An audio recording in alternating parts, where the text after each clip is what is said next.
everybody. Welcome once again to the Vasquez Experience. I'm here with my very good friend, Cullen, an expert in his field. Cullen, why don't you introduce yourself? Hi, yeah, I'm Cullen. I just want to say thanks for having me. For those of you who are not aware, I write Yeah. about gotcha games on the internet, and I Yeah, get for sure. really mad. Yeah, I mean, very important topic of conversation nowadays, the gotcha game. Yeah. Lots of great gotcha games coming out, Uma Musume, Persona 5X, gotta remember the classics, Raid Shadow Legends. Have you Galaxy heard of about the Heroes. controversy actually about Uma Musume? No, I haven't. They're saying I've just been that playing it. they're saying that the game is too lenient with its monetization. People are saying they actually want more monetization in Uma Musume. That's They wild. can't give enough money to Psy Games. It's kind Wow. of it's kind of Wow. weird. There's like science out there that says that like when people don't have places to spend their money, they get kind of frustrated. So it's really good that the consumer is really geared towards finding ways to get fucked over. I'll be It's pretty honest. awesome. I don't have enough places to spend this goddamn money. Yeah, for sure. For those of you not aware, I have my own podcast, the Burnout Brothers radio show, and like the sponsorship money alone on that has made it so I bought my second boat, like That's earlier in the awesome. week. That's awesome. I mean, the money I make off of this show, it makes the 5-hour morning routine so worth it. You get up at like 4 a.m. 4 a.m. I put some, those like that pore cleanser that people put on their face. I put that all over my face, not just on the nose bridge. I think I saw your like Wired video or whatever. Your like morning routine video. Oh yeah, dude. Yeah, totally. An ice bath, a nice ice bath while that's working. And then I have our producer Jamie brings me my coffee while I'm sitting in it. I kind of don't really have like a timer for it, to be honest. I kind of just wait until like my wiener shrivels up to a certain amount, and that's when I know that I'm ready for the rest of the day. Speaking of shriveled wieners, because you were talking about like, to be honest, I wasn't paying attention. You were talking about some kind of like face bath. Oat baths? What is an oat bath? Like you put like an oat mask on, or like, if your skin's all fucked, you put like oatmeal in water. I mean, I eat oatmeal, but I've never put it on my face. So like there's an alternative an alternative solution I found out, where it's like sorry, I just thought about all the atrocities in the world and I got really emotional. That's all right, it's like man. a chocolate chip cookie bath. A chocolate chip cookie bath. You put a bunch of chocolate chip cookies in a blender with water, and you take about 30 blenders worth of that and you put it in a bathtub, and then you soak your balls in it for 5 hours. Oh man. Does it, I mean, does it like improve sperm count or? No. I've been trying to work on that, so it feels it's actually I've developed some nightmares ever since I started doing it. You hear like the stories about like the Hat Man? Yeah, the Hat Man. You ever seen like pictures of the Hat Man? Jamie, pull that shit up. Jamie shit out. On the monitor? Yeah, he's gonna put it up right now. There it is.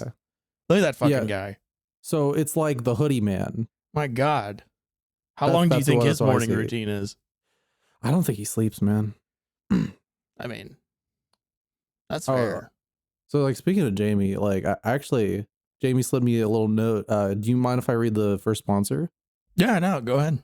Yeah, so Jamie was saying we're actually sponsored by Tropical Smoothie Cafe. That's awesome. Like, that's huge, man. Yeah, that's awesome. Wait. Oh, Jamie just handed me something. Huh?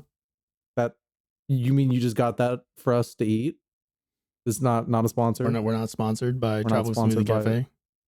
I mean, I'm hungry. Like, you mind if I eat?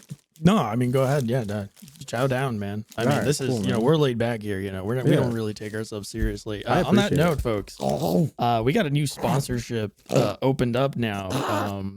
The sky is the limit. Here on the Vasquez Experience, you can kind of tell that we're always trying to explore the sciences and find ways to improve ourselves and keep our minds open. You know, being open-minded is super important. It's actually how I met my wife. She's an iguana from Brazil, imported. Found Wait. her at a reptile store Wait, when I actually, was. hold on. Huh? I thought you had. Did that Rogaine sponsorship fall through? So we're currently on about week 52 of our Rogaine experience to see if my hair will come back to my scalp. And Did they stop paying you because it wasn't working? Well, we didn't see any growth, and the company decided that it would probably be a pretty bad look for a bald guy to be sponsoring a hair care treatment and have literally 0 follicles in his scalp. No, I mean that's just money moves. Like I was excited for the tropical smoothie thing because like I'm well known as like all my meals I get from tropical smoothie. When was the last time you got tropical smoothie? Honestly, it's been a while. It's been about 3 days since I got into a tropical smoothie. Like real. I mean, not counting Real. Not counting cheat meals, maybe like 6 months ago. 6 months ago? Yeah. Do you like have any kind of memory of the cup? It was green. No, what? What? The cup, it was green. No, it's not. The cup was green, man. What about the size of the cup? Also green.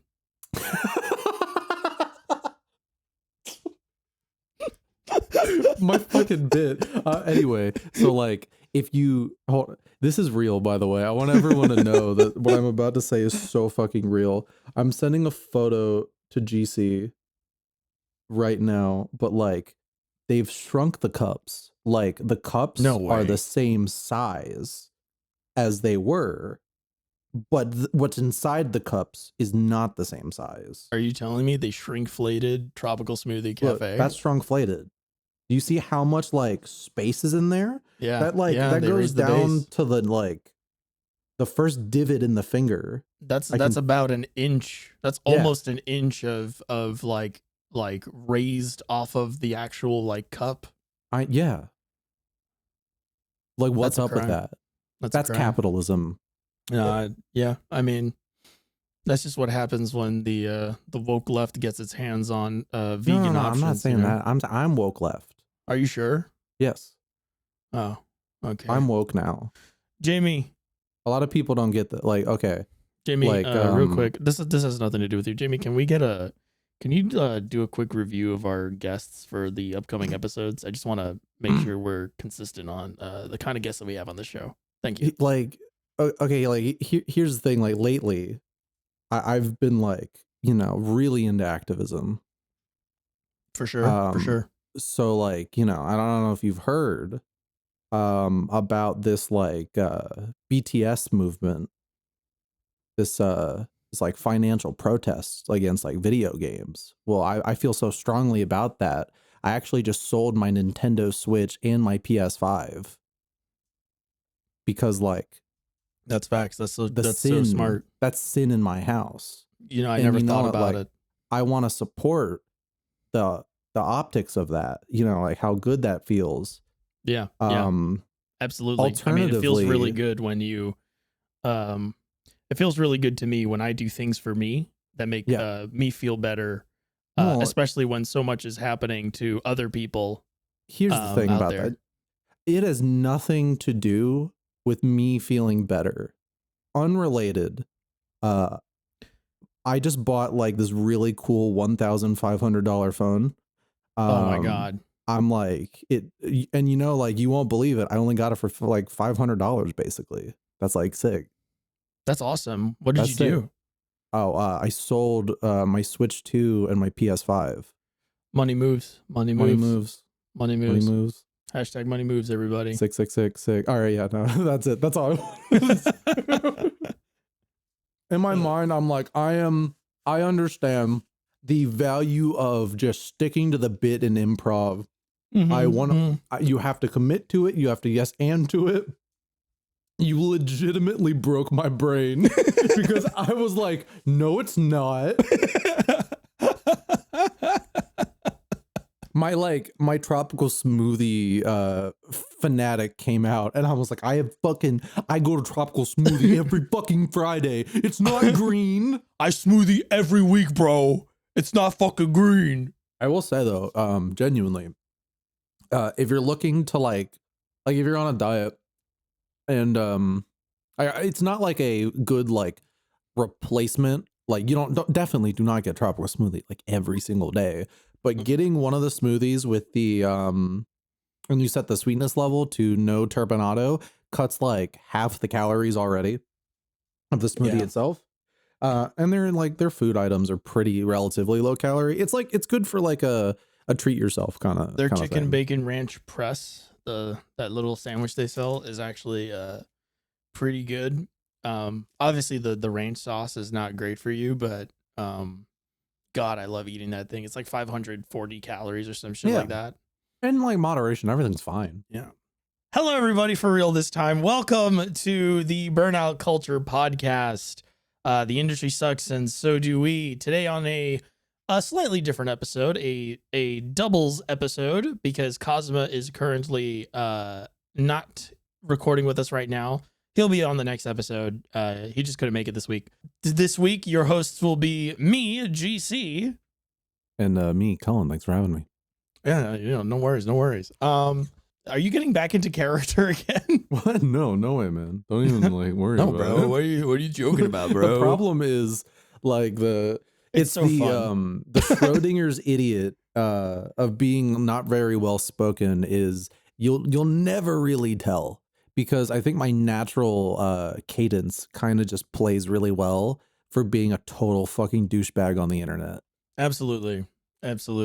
It's unfortunate that Kazuma does not have input on this episode, and fortunate at the same time because me and Cullen can do whatever we want. Dad's not home. Anyway, so a lot's happened in the last time we recorded. I think, how long has it been since we recorded? Like 3 weeks now? 2 weeks now? Yeah, 3 weeks now. Yeah. I've had enough time to, stop caring as much about Switch 2. Yeah, that initial burst of excitement has sort of dwindled away. Did we talk about Switch 2 on our podcast already? Yeah. Wait, yeah. We talked about we liked it. Yes, I gave you your roses and told you were correct about your Switch 2 predictions. I still like it. It's still probably the thing I use the most. I've kind of just been not like playing a lot of games. Yeah. I've been sort of all over the place in terms of like what I've been playing and stuff like that. But we could probably just go into that. There's a couple things that I can't talk about on the podcast because I literally don't want to give them the airspace for various reasons. And but yeah, we could, what we should do? We should talk about System Shock 2. We could actually do that. I just wrote a review for that remaster.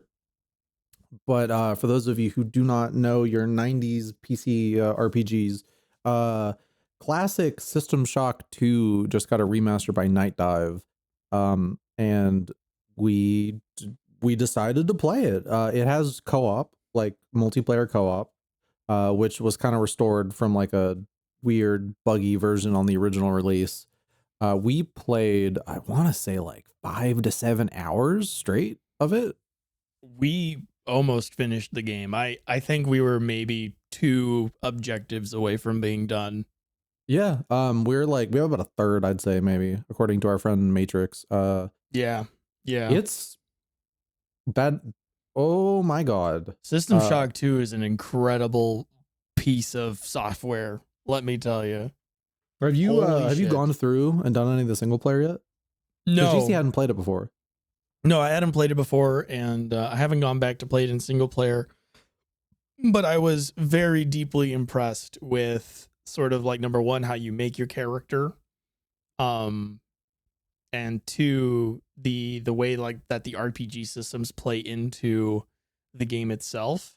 actually really made a difference. I was surprised because you play immersive sims nowadays, Or you don't because they don't or exist. you don't because they don't exist, or you play like more likely you've played like an action RPG or something like that, Yeah. and very often the RPG mechanics either do one of two things: either they hold you back or they don't matter.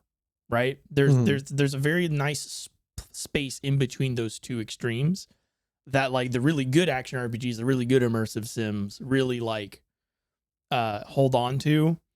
Um Best example I can give, like the most recent example that everybody's going to know, is like Cyberpunk, where it's Yeah. like Cyberpunk, like your skills and stuff really matter, but really like if you boil it down, to be honest, like what really matters is, are you a hacker or not? And that vastly changes the way you play that game. Mm-hmm. But System Which, like, of Shock, course, you're gonna be a hacker in Cyberpunk. Like, yeah, everybody just does that. So, as fun as Cyberpunk is, everyone kind of just has the same gameplay experience, even if it feels unique to you in the moment. yeah, and part of that problem, but it's not really like a problem so much as like a byproduct of the fact that like over the course of game design and game development, the more nuanced we make things and the more expansive systems get and the more we can do with those ideas, you know, it becomes harder and harder for those things to like matter in the sense of like it becomes harder for those RPG mechanics in an immersive sim to like have a greater impact, right? Which is really nice going back to System Shock 2, which is arguably one of the earliest immersive sim experiences you could get. And like because it's so simple, because the RPG mechanics are like impressively expansive for what it is, but at the same time very like specific and very focused and very like it has very hard set rules. um every upgrade you make is a huge improvement. Every upgrade you make, like you can visually see very quickly, oh, that made a huge difference. Like I put points into this gun, oh, I'm actually killing these people with less ammo. And Mm. it's like I'm like saving 1 or 2 bullets, which is important because in that game, like, Wait, was that actually a thing you got? huh? Well, yeah, when you In, upgrade your gun level, it does more damage with the guns that you're using of that type. in System So Shock? yeah, so But you like, use less bullets. well, because you're doing more damage per hit, so you Oh, you're waste less right. bullets. So I it's thought I like, was just doing some, like, like chocolate, like Tumblr, like GIF math, where you cut the mm, chocolate and it's like, it's, and then same you like chocolate, but move it less around, chocolate. and it's the same Yeah. bar. Yeah. Um, but no, yeah, like I was like super impressed by that, and like that makes a huge difference in System Shock because the premise is that you're on the space station You're and on you're the Von trying, Braun or something and gone very, very wrong. yeah, Haha. you're on the LeBron, and you know, it's the bottom of the fourth quarter and you got to make that 3-pointer before the buzzer beats. And like, but yeah, like it was really cool to play an immersive sim where like it's almost like I You can need appreciate more to. modern immersive sims now because it was very easy for me to see how the mechanics and like how the systems were playing with what I was doing. It was very easy to see that in System Shock 2, and it was like impressive. It was like, oh, I get it. I get it way more than I used to get it. Mhm. You like, I think in our playthrough, you were basically modify, repair, and special weapons, Yes. or just no, like normal weapons. Yes, I was Which, the Tinker Man. yeah, which actually, from what I've heard, running like a repair, like focusing any points on repair can kind of is a bit of a waste with how much like weapons you get. Mhm. But what I think is really cool about co-op System Shock 2 is that um it's really hard mentally to break out of the character. um but it's like, so you in because in System Shock 2, when you play it single player, you need to commit to a path, and you just need to be fine with missing out on a lot of stuff. It doesn't want you to be a jack of all trades or you'll die and you'll waste a bunch of time. It wants you Yeah. to commit to a very specific build of character, which that's part of the experience. It is engaging in a way. Like, let's say you don't want to like focus on hacking, you don't want to be all like guns and weapons. Well, you're just going to miss out on some extra resources, but you're going to be really effective. So Yep. it's not the most complex But most it like does the important thing, which is it forces you to specialize. yes, absolutely. But it's really, really fun then to introduce that in a multiplayer setting because it becomes more of like a class-based team RPG where before you're in this mindset of like I'm specializing in this thing at my detriment. This is really stressful and that adds to a lot of the tension and immersion of running through the space station. In a multiplayer setting, it becomes okay. So let's all coordinate who gets what, who does what. Our friend Matrix was doing, I believe, energy weapons and Psi psi. powers. Yeah. So I he was was basically our mage. we had a mage, we had a You were the warrior, rogue. and I was like a rogue, like hacker. So it's also fun because you're playing a inventory limiting immersive sim. Yep. Everyone had to kind of pass things between like ourselves, or like I would be doing something and like I would be investigating on like the top right part The map. the map. GC maybe the left, Matrix at the bottom, and one of them would be like, "Oh, come over here! I found something to hack." I would go down, I would hack it, and then I would be like, "Okay, we got X, Y, and Z weapon. All right, let's disperse this amongst ourselves." Everyone shares like upgrade like stuff that so everyone doesn't have to worry about missing out on upgrade points, but your currency it needs to be kind of carefully picked. So there's enough room for someone to be a fucker and just start griefing, but I do think that is very crucial for these kinds of games. It doesn't you might be like, "What?" But no, I really think that There's a social aspect to it. yes. And so it's just like life. When you have the ability to fuck someone over, it feels so much better when you don't and you work together. And Yep. this is why System Shock 2 says that socialism is awesome. I know for a fact because Ken Levine wrote that BioShock Infinite game, so I am inclined to say he is not a socialist, but so I don't want to speak on the politics of the Shock games, but no, genuinely, it's really fun to have this kind of immersive sim experience, one that was very clearly not intended to work this way, Yeah. and just because the systems are so strong, everything just works. Yeah. Yep. Everything is very you never get the sense that stuff is happening in the background. You always feel like you know everything. Like if I die, it's like I know why. If I am like not doing enough damage, I know why. If I need something, I know why. If I don't need something, I know why. Like I can actually make a lot of decisions with resource management too. Like it's just very like everything's telegraphed very well. You really understand everything that's going on in the game at any given moment. And that's great. It's great to feel like empowered and then at the same time challenged by the very large amount of enemies in that game that are just there to punish you at all times. Because that's another thing that's really good about System Shock as well is like the game is very unforgiving. I think we've died. I don't know how many times we died playing that game together. And I'm like, I can't imagine what single player is like where you have to constantly revive, but then you probably like you lose money when you do it. You do, yeah. So Which it's you like, don't in multiplayer. So that's like a really like it gets definitely has you playing a lot more careful in single player, which is great for the immersion of it. Like I sincerely recommend you just run through that sometime, like by yourself. Yeah, I plan on it. It is because I had to do that because I was reviewing the Switch port. And at the time, the Switch port, like pre-release, couldn't actually do crossplay yet. So I was just running through it single player, and I was very impressed by it. I really, really liked like revisiting that, even after we kind of ruined all the tension for ourselves in multiplayer. Which I need to make clear, if you get this game, don't do multiplayer first. Like obviously you can, GC did, he had a fun time, but I do think it's worth kind of meeting the game where it's at in regards to its atmosphere.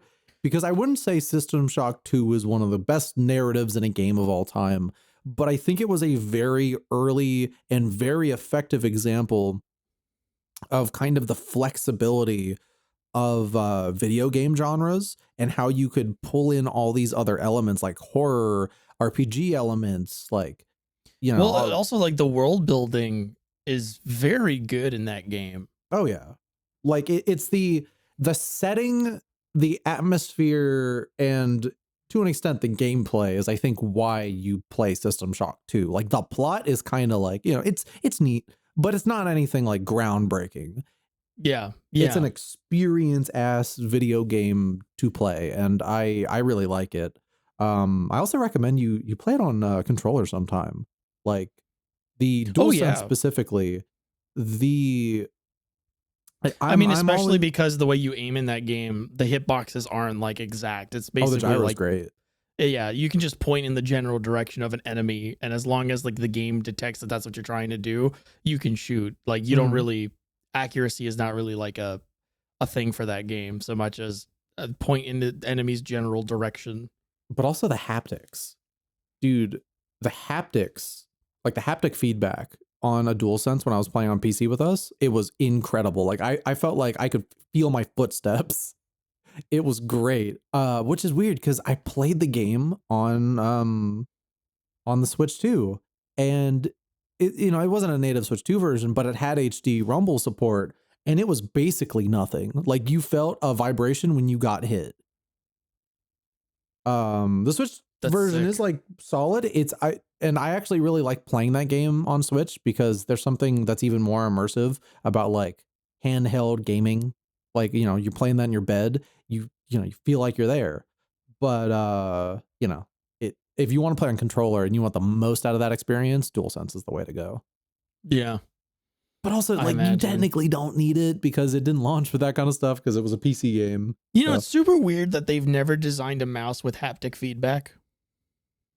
I feel like I watched this video once of someone who set up their rig to realistically vibrate for playing war games like Battlefield. Mm-hmm. Did you ever see that video? And it No. like it shakes the entire fucking like monitor and your entire thing, and it like it basically breaks your shit. It looks amazing.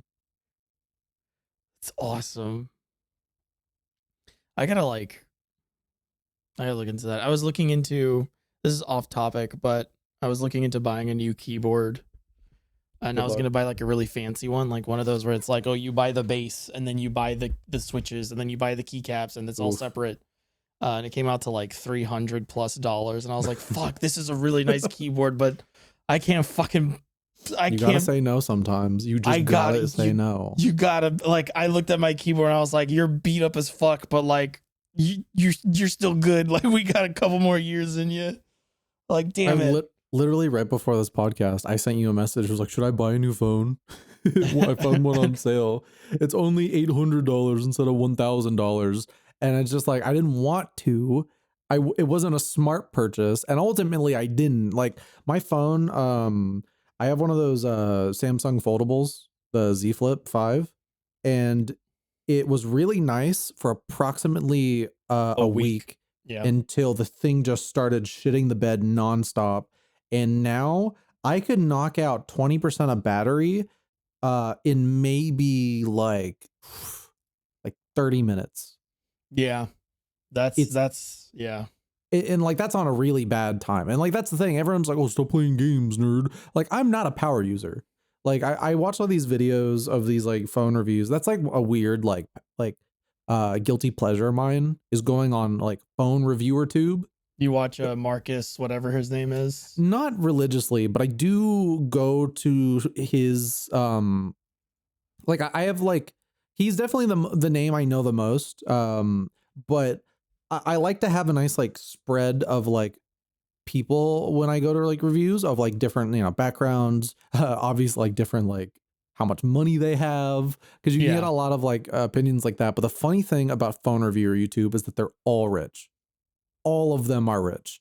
So it's so funny to see these like nonchalant opinions about these phones these dudes get for free, and just being like, when I'm deciding which of my 20 phones I've gotten this year to walk out, this ranks maybe like a 16. And so it's just like, oh, I love those guys. They The are, complete out of touchness. yeah, it's they have no, like, you don't really get anything out of that. Like but I still watch them. Like, and whenever I make a phone like upgrade, I go to that um and try to like learn as much info as I can. I spent maybe like an hour watching videos on the new Samsung Galaxy, and I just like my head started hurting because it's because all I want to know is like, is it good and is the battery shit? And They take forever to get to that point, by the way. and you in can every skim video. around to the parts that matter, but I think the thing is, it's like, and then you actually get the phone for like, you'll see these phones that these guys like glaze like crazy. You'll get the And phone then, and you'll be like, it's no big deal. yeah, or like, and the battery life will shit itself immediately. Mhm, So I'm so fucking sick of like smartphones. Like, okay, in the last how long did we just have that discussion? It was like what, like 2 minutes About the phone? about the phone just now. Yeah. Yeah. About like 2 minutes. About 2 minutes. 2, In 3 that minutes. time of my phone in sleep mode, it has already lost 1% of battery. That's gross. Yeah. Fun I don't- fact, my friend has the same phone and she just told me, hey, my phone no longer vibrates or plays notification sounds when it's closed. That's badass. Yeah. She's like, I have to go send it in now or whatever. So Also, very serendipitous timing. Also, with the fucking Z Flip, they have this like custom Samsung screen protector on it. And what this does is like, you're not supposed to actually put your own screen protector. They have like a machine, you go into these places and they like apply it yourself. But the screen protector will, because it's a folding phone, it always like fucks up at the crease, and they give you one for free, like one free replacement. You have to go to a very specific Samsung Good Boy store where they're allowed to do it. That I think after your free one, they charge you like $20 every time you do it. Yeah. Yeah. And I went through 3 of those and every time they would put it on, They would do it wrong. well, no, it would the gap between needing to get it fixed would shorten. And then on the last one, the guys charged me way too much money, and it was within a day that it already started peeling off. And I was just like, you know what? Fuck it. Until I toss this phone out, I'm just gonna like live with this ugly like screen protector lifting thing. Just because I'm not gonna How many sit times are you here. gonna spend, this like money on fixing this before just getting a new phone and never having to deal with it again? Yeah, exactly. Pretty much. Like, And so, you don't want to keep spending. Like, if you're gonna keep spending money, it's like I'd rather just buy a new fucking phone, even if it's gonna cost me way more to do that, because then I wouldn't have to take my phone into the shop every fucking week like an errand I have to run. I made it 2 years with this thing. I got it because the Z5 came out day after my birthday, 2023, August 11th. And I really loved it at first. And I still like parts of it. I like the fact that I can fold the phone in and put it in my pocket and it's real tiny. I love the clamshell design of that thing. I will say I am eyeballing like Razer has their own now. We met up with a buddy of mine at MagFest, and he was telling me about his Razer. Shout out Screwy. And I was just like, oh, I want it, but I gotta like look to see like it would be an actual worthy upgrade, because my biggest thing with this thing is the battery life. It's not great, and it has to power 2 screens. Sucks. Yeah. Shitification is so real. Yeah. Like, we all know especially it, in but the phone, especially with phones, it's like terrible. it's really bad. And I can't tell if it's because a lot of people will be like, oh, they do it on purpose to do this or that or whatever. And I don't I don't know. I That's a think there might have conspiracy I accept in my worldview. like that's the thing, right? It's like it makes sense to me that they would do that, because it's like, how else do you put out a new phone every fucking year and get people to buy it without like changing the way your phones behave to actually make that more palatable to people, Mhm. right? But like at the same time, I'm also like, yeah, but then at the same time, it's like all these phones get like 1,000 updates in the span of time that they're being used, and like all of those updates make the phone run worse because they're like bloating. They're like, what I understand is that every update just adds unnecessary shit to your phone that makes it run worse because it's all running in the background and shit. And like that is enshittification, don't get me wrong, but I also wonder if like, is it that they're making the batteries worse, or is it that they are intentionally like trying to accelerate the hardware requirements for the software that they're developing so that they can push you to buy the new thing. Mhm. And it's just wild to me because like besides this one, your last phone, how long did you have that one for? I think I try to do it every 2 years. See, that's wild to me because I've had the same phone, and people will probably freak out when they hear this. I've had the same phone since 2015, 2016. Yeah, as soon I as you have, told me that, in my mind, I was like, okay, I asked the wrong person. But like, that's great for like genuinely, like that's but good for like, you. the reason that I've had the same phone is that I only upgrade my phone if I have a reason to do it, if I Mhm. need to do it. The last time I upgraded my phone was because the one that I had, the screen was like really cracked, and I was like cutting my fingers on the glass. But also, I literally couldn't do anything with it. Like even like a basic like Sudoku app just wasn't working. And I could barely run like any of the apps on my phone were just weren't running anymore because like those apps got updates, and so the phone could not keep up. And I was going on a trip, and I wanted to make sure I, whatever. So I bought this phone that had like really good reviews online, and then I haven't switched it since because like the battery life hasn't gone bad. The like right now it's sitting at 75%, and that's because like earlier I was just watching YouTube videos on it while I was like getting lunch. Um and like I don't know, it's weird to me that that people like swap out their phones every 2 years. Um I think like the more expensive phone you buy nowadays, The worse it is long term. I think so. Like I think you're Oh yeah. buying like you're kind of like YOLOing your phone purchase, because like I think there's like a lot of cheaper models out there, and granted they're not going to have like all the bells and whistles, but personally I would argue, why would you want the bells and whistles of today, which is just going to be a bunch of It's AI AI crap. bullshit. Yeah. Yeah. Like that's the frustrating thing because I was looking at the S25 Plus and I immediately like acknowledging I'm turning all the AI off if I even get it. Yeah. And I've Yeah. had to like fight to turn off all the AI stuff on like my Z Flip. Yeah, I mean some of them are even, some of the S25 models are even labeled as AI phones, No, yeah. which is Basically every stupid. smartphone like flagship will be an AI phone. All of them. Yeah. See, like I have, for people that are curious, I have an A51. I have a Samsung A51. I don't even know if it's I think it's a Galaxy model technically. Yeah. But it's like it's been super reliable. It's the phone that people buy. It's the phone that people in developing countries buy because it comes what do you call it? Um for lack of a better word, it comes jailbroken. So Mhm. it's not tied to any like specific No, do you mean unlocked? unlocked. Thank you. Yeah, It yeah. comes unlocked. That's pretty like I buy all my phones unlocked. You can actually buy any phone unlocked. Oh, okay. Well, back when I bought a phone, that wasn't the case. Yeah. That's how long it's been since I bought a phone. That's the thing. I make sure like every time I buy a phone now, I don't go into the like Verizon or wherever the fuck and like deal with all that bullshit. I go No, to like Best Buy Amazon. or I go on Amazon and I buy my phone, I move my SIM card and then I'm good. Like I do not want to sit there and get sold a bunch of bullshit. Yeah, I had like a really bad experience the last time I did that. Back when I was half my age, and I was just like, this is annoying. I don't want to get marketed to.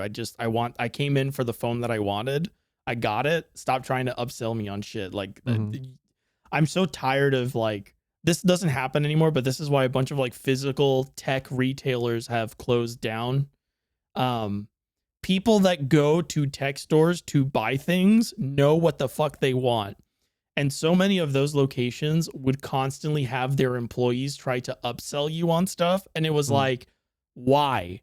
That makes no sense. They have their budget. They know what they want. Just help them buy the thing that they want and help them make a good decision.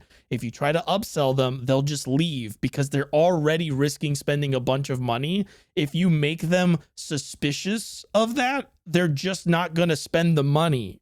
Like, it made no fucking sense. They've done like studies on this too. It's like, I think it was Best Buy or Target. I forget. There was like a business that tried to, there was like a major retailer that tried to expand into Canada, and they applied this like upselling like strategy, and literally they went out of business in Canada. And when they asked people like why they didn't want to shop there, people were always like, your employees are constantly trying to upsell us shit. We don't like that. We don't want that. So people just stopped shopping there.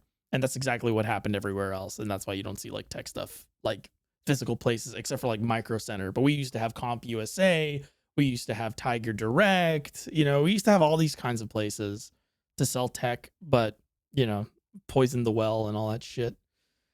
But yeah, I should get a new phone soon. Anyway. I got a Z Flip 5 to sell you. You might as well have asked to sell me a bridge. Yeah. So that was System Shock 2. That was phone troubles of nowadays. The phone industry. The phone industry, or conversation about the phone industry. We should also just talk about the game industry. We should. Just to like end up on that though, like it really bothers me how much it sucks to buy a new phone because It's terrible. I am such a big tech geek. Like, no, I'm not like, you know, I don't know like as much as the experts, but I love buying new tech. Like, it is always so exciting. I get giddy. I wait for the days in which it shows up to me. I like do a bunch of research. And You're then, telling like, me the comp sci guy is into technology? exactly, Wow. yeah. Which is funny, because I'm that like I avoided the off ramp into AI like crypto fascist for 'cause you being think the for big yourself. tech guy. Yeah, exactly. Because I have a brain. Yeah. But like You're a tech guy from back in the day, tech guys, when the education around it and like the thrill of it was like pursuing like meaningful technology and not just chasing like whatever's hip and trendy. That's the difference. Look, I'm going to point out the obvious contradiction there. I do buy the Samsung flagship models. Like, No. tripping that trendy, but I know what you mean. There's a big difference between, oh, there's a new model out and it does this thing, and I like to like have like the best version of the thing when I go out to buy it. And then there's also like, here is this thing that is very clearly ethically dubious, and I'm going to throw out all of my computer science knowledge out the window. Because I think I can get on the ground floor of this and make a ton of money. Very different perspectives. It all kind of like stems from this like enjoyment of mine of just researching things. Like I can never imagine having the thrill of that like robbed from me, which is why I enjoy like looking at all the different models. I like looking at like everything. Comparing the specs, looking at the value of everything, digging through Reddit threads, like asking friends. Like that's just fun. Yeah. I could spend out like every time I even think about getting a new phone, I just spend hours just doing research, and it's always so fun. And then most of the time I go, and I'm not going to buy a new phone. Yeah. It's the love of the game. I love the game. It's the love of the game. And I hate the game industry. Ooh. Very nice. Very nice. Anyway, BDS, boycott, fuck Microsoft, don't buy their shit. 9,000 people laid off for AI bullshit just to send money to Israel. Fuck you, Microsoft. In a year that they made record profits. Yeah, go fuck yourself. Sorry, not record profits. They did not make as much money as they made last year. They made slightly less. I don't know. It's the same fucking shit. We've like it genuinely sucks. Because I don't think there's too much we can really add about like how fucked and annoying it is to see Microsoft blow their brains out over like a long period of years and make the worst possible decisions consistently and ignore the very valid consumer boycott Yep. about all of the AI they're giving to Israel to kill Yep. Palestinians. Yep. And then, like, even if you want, like, okay, let's say you for some reason didn't even care about that and you think we're woke Sure. idiots. You, as a consumer, are consistently getting fucked over by all of their terrible business decisions. And they're laying off all of their studios and they're canceling a bunch of games you probably would want to play on your Yep. Xbox. Yep. Correct. What did you buy an Xbox for if half of the games they announced when you bought it are canceled now? Yeah. What how does that not translate into Xbox pulling the rug out from under you after you gave them your money? That's And basically for what it is. They got your console money, they got maybe a couple game purchases, whatever, and then they were like, "Okay." And I think like this podcast started back far enough for Yeah. me to probably talk about how I used to be a pretty big fan of Game Pass. I liked my and by the way, I bought my Series S used for like I think it was like $160 or Yeah. something. And for the Um record, we were always, for people that aren't going to go back and like watch those episodes, we were always kind of on the idea of like Game Pass, great thing for consumers, probably really bad for yes. the industry at large. And it has, and we are seeing, the proof of that. Yes, very, very bad. Which But in like turn becomes bad for consumers, but you know what I mean. yes, over time. But in the Yeah. immediate, and like that's the streaming services, right? Like they sell you this thing that's way too good to be true. They get you invested and ingrained in the culture of that thing for a period of years, Yep. and then ramp up the price to get the people who are just addicted to having it. And then they're like, all right, we got you. Oh, but also, it's never enough, and we don't make any money. So let's start closing studios and cancel the reason why you even have this to begin with. I can't. Yeah, it's like because the same fucking shit happened with like Netflix, like all the streaming services where you like back in the day, your parents or you or whoever got them, to because they had everything on it, like. And it was great because they had all these different things you could play, like you could watch on your TV. Now you had They access had a to lot of infinite legacy shows. stuff, a lot of Yeah. stuff that like you just couldn't get in Mhm. physical means or in other digital distributions. Like Netflix used to be where you could watch almost all of Star Trek, and the reason that was great is because good luck finding any of that shit like Yeah. like in any other like format, you know? And same thing with anime. It was like obviously anime piracy has been around forever. Yeah, But yeah. like for your average person who doesn't know how to do all that kind of stuff, streaming is Mhm. how a lot of people got into anime. It Yep. became very easy to have access to like every show ever made. Absolutely. And now, like, I will say though, like, I don't like Game Pass, because Microsoft BDS, fuck you guys. But Mhm. like, the nicest thing you could say about Game Pass is that they're not really always like pulling a bunch of shit off that you like. I'm pretty sure, I could be wrong. I'm pretty sure that if you like get something on Game Pass, you just have it. But that also means it's a fucking problem where, hey, let's say, you having your Series S that you got because you wanted access to the Xbox games.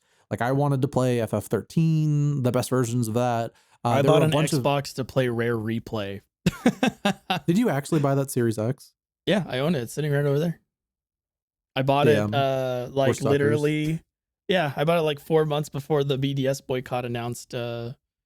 I bought it 4 months before BDS announced that they were gonna start asking people to boycott stuff, Mhm. and then but I was like, damn, that was like shit timing, but also like I only bought it for like Viva Pinata out of like an impulse, so whatever.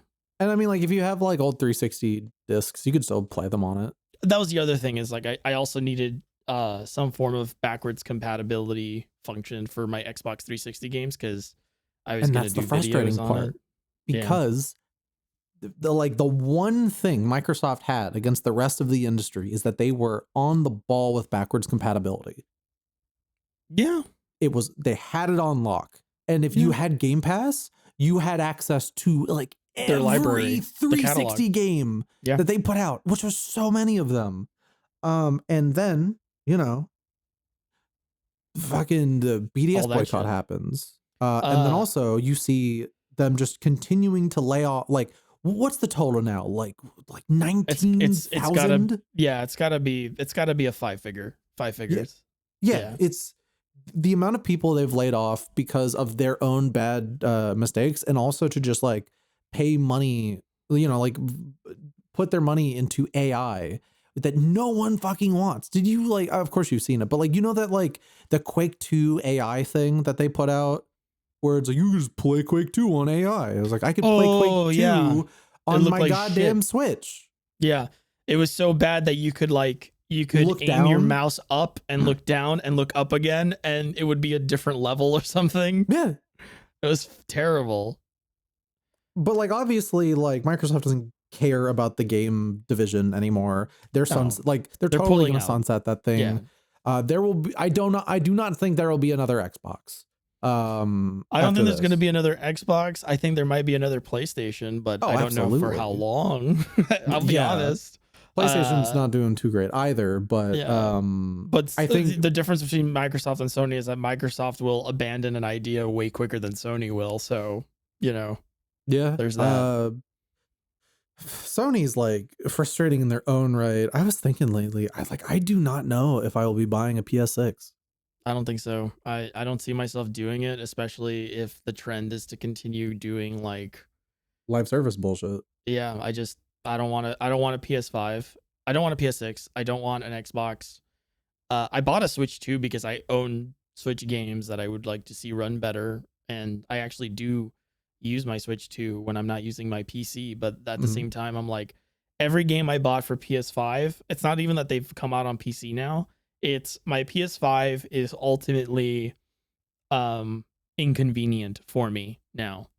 Like, it's inconvenient to use my PS5. It's inconvenient to use my Xbox. See, I have to disagree with you on the PS5 being inconvenient. I'm just like, dude, if I want to watch Blu-rays, what else? Like, I put them in the PS5. Oh, that is true. I am using my PS5 as a Blu-ray player. That's literally all I use it for. My roommate uses my PS5 to play Resident Evil in my living room. And I use it to watch Turn A Gundam with my girlfriend. That's my PS5. I totally forgot that I was using my PS5 to watch Miami Vice. That's so true. The PS5 is a glorified entertainment center for me. Like, that's what I use it for. I watch like big like stream events on it. And I watch Blu-rays, and there are like, I buy PS5 games on occasion. I bought Death Stranding 2. It's still sealed because I have to go through Death Stranding 1. What are the odds of Sony releasing a television that has a Blu-ray player built into it at this point? None, because I wouldn't be surprised if they try to go away from physical disc-based media entirely because they're stupid. Yeah, that's true. Like, the PS5 Pro doesn't even have a disc drive, dude. That's how they marketed the fucking PS5 like game shit. Remember? It's like, here's how you share games with your friends on PS5. Oh, the PS4 one? Oh, it was for PS4, sorry. They like, it's crazy that they got the opportunity of a lifetime to beat Xbox at their own game after Xbox fucking destroyed them. And then they just started falling into all the bullshit. I know Sean Layden probably wasn't like the coolest guy as far as, and you know, he's a CEO, so like, you know, no, none of them are, but like, that's, you know, a suit anyway. But like, I actually do think Sean Layden was Sean Layden was running that company that division way better than Jim Ryan ever did. And I don't even know who the new guy is, but like, no, the fact that I don't know his name has everything to do with the fact that he has done nothing to improve the circumstances in that area at all, you know. But yeah, obviously Microsoft laying off a bunch of employees after reporting like huge profits, and Phil Spencer making a company-wide email, putting out a company-wide email talking about like, wow, everybody works so hard and like this is because of you guys and like, you know, going forward this and that or whatever is like the most like two-faced thing to do, especially after he like went out of his way to show up on like certain shows, certain like podcasts and stuff to talk about like the nature of the games and like stuff like that, and like literally trying to reach out and like be frank about stuff, and then to turn around and do this is like we knew you were full of shit, but I did not expect you to be this performative and be this openly like full of it. Like that to me is like, because like I've always had like a, I guess like a soft spot for Phil Spencer in regards he to like seems like a charming guy, but also to the fact that like Phil Spencer used to like, for what it's worth, and I'm not saying this to excuse what Microsoft is doing, the Xbox division has actually has had a better track record of like funding new IPs and funding new ideas. So it's really Sony, absolutely. Yeah, so it's like a total betrayal of those values and a total betrayal of like what you positioned yourself as, to lay off all those people and close all those studios. And it just proves what everyone has been saying for a while, which is you were just trying to monopolize the market. And now that that hasn't worked out for you, or rather that it has worked out for you, you no longer need to manage that monopoly. You no longer care to hold on to that monopoly.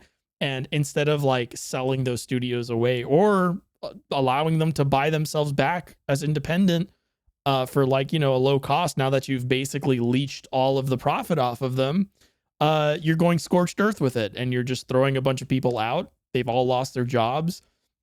I used to be this proponent of like, well, now all the people that lost their jobs can like form new studios and just get back onto it. But unfortunately, that's not the way the business world works. No. That's not the way it works. Indie game dev is way harder to get into now than ever before. It's way harder to break out. It's almost nigh impossible to like pay your people consistently unless you have like this massive, like outrageous success story. Like, and those are very few and far between.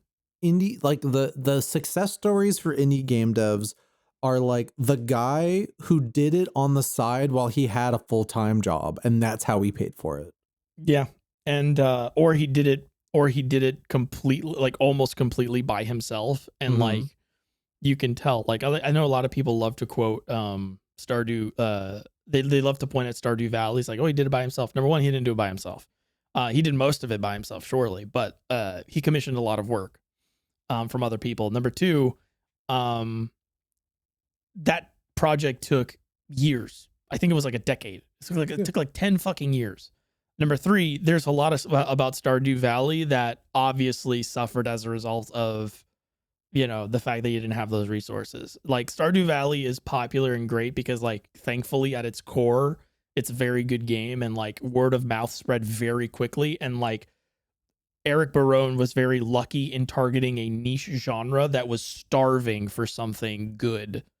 And that all of that like played into, you know, how lucky he got. But like while he was doing that, while he was making Stardew Valley, there were loads of people doing the same exact thing under the same exact circumstances who did not have that success, who did not find that success. And like, it's just, you're going to see, and like, even if all these people that got laid off formed their own studios to make their own projects, the reality is that investors and would-be publishers are going to look at that and go, oh, you mean the people that got their game canceled? They're not going to like look at, oh, you got done dirty by the industry or by people at the top of the industry.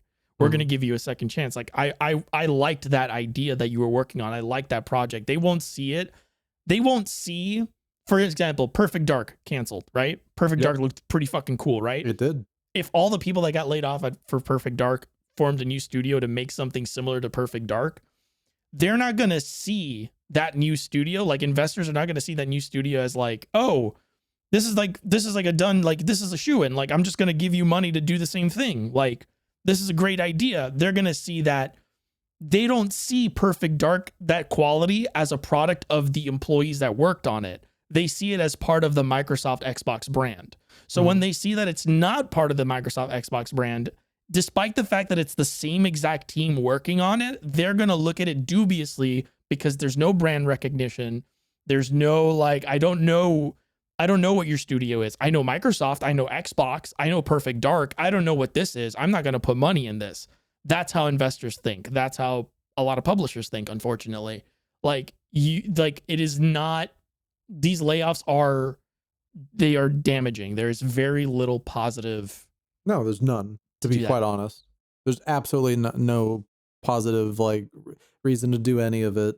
It shows a complete disinterest of the industry that they probably contributed to making boom in the like 2000s with the 360. I mean, it's just this, it's just a slash and burn thing. It's just a horrible, just money people making it's a pump and decisions. Dump, basically. Yeah, pretty much. I hope those people find work, whether it's in the game industry or not. It's very likely that they won't find work in the game industry, because if Microsoft is laying people off, then a bunch of other people are too. So it's like there's no openings is the problem. Mm-hmm. A lot of people think, oh, they'll find places elsewhere. It's like, not really, because if Microsoft lets go of 9,000 people, those aren't 9,000 new positions. Those are positions that are closed. They are not going to rehire. That's one. Two, Sony did layoffs, I think. I think the only game studio or the only like major publisher that I know of that hasn't laid people off is like maybe Nintendo, but I vaguely remember something about Nintendo America doing something like shutting down like an entire QA branch or something. I can't remember. And it's just like those positions aren't reopening. There's just no work. It's not there. So my heart goes out to all those people. I hope you find work. I hope it pays better. Thankfully, there is one silver lining, one very tiny silver lining. And it's that everyone who works in the games industry and goes off to work in a different industry usually experiences a significant improvement to their quality of life. Yeah. Because I have a friend who works at a very, very big Silicon Valley company who I won't say because I don't want to accidentally get him in trouble. But he goes, yeah, I work with a lot of new, like tech industry is facing similar layoffs, but he gets a couple of new hires that are like from the video game industry.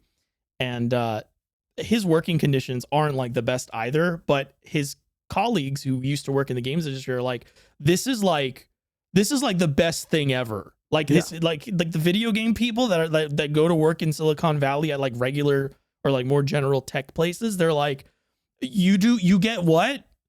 Wait, Yeah, tech is shaky right now, but like from what I've gathered, and you know, I work in tech.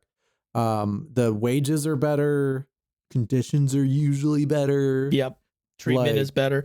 And I'm not saying it's like better in the sense of like, oh, it's good. Like tech industry stuff is still pretty.